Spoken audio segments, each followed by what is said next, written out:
Mga mahal kong kapatid sa pananampalataya kang Kristo, ating higpitan sa paghawak ang iilan sa mga pasalig ng Diyos.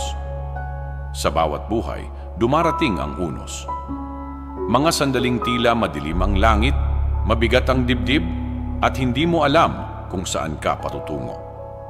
Ngunit sa gitna ng malakas na hangin at unos ng buhay, may tinig ng Diyos na mahinahong bumubulong ng pinakamakapangyarihang salita: pag-asa.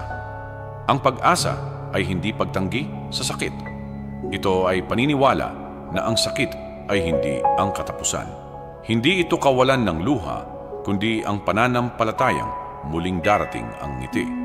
Ang pag-asa ay tumitingin lampas sa dilim ng gabi at naghihintay sa pagsikat ng araw.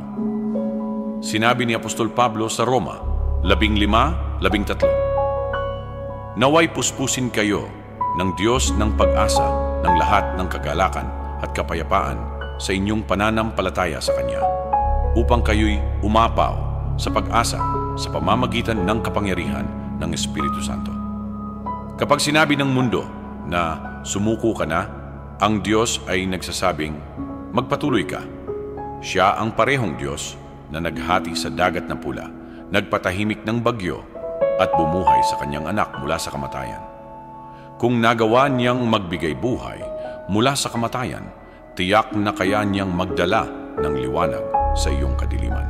Sabi sa Isaiah 40:31, "Ngunit ang mga nagtitiwala sa Panginoon ay muling magkakaroon ng lakas. Sila'y lilipad na parang agila, tatakbo at hindi mapapagod, lalakad at hindi manghihina."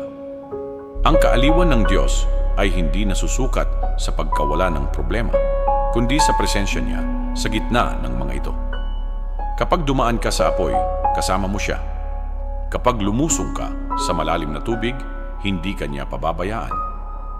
Sabi sa Awit 34:18, "Ang Panginoon ay malapit sa mga may pusong wasak at inililigtas ang mga bagbag ang loob." Kaya ngayon, kung ikaw ay nasa lambak ng kalungkutan, alalahanin mo, hindi patapos ang iyong kwento. Hindi patapos ang Diyos. May pag-asa sa likod ng sakit, may layunin sa gitna ng pagkalito, at may kapayapaan sa gitna ng bagyo. Ituon mo ang iyong paningin sa langit, anak ng Diyos. Dumarating ang bukang liwayway. At sa pagdating nito, makikita mong ang Diyos na umakay sa iyo sa dilim ay tapat at totoo mula pa sa simula.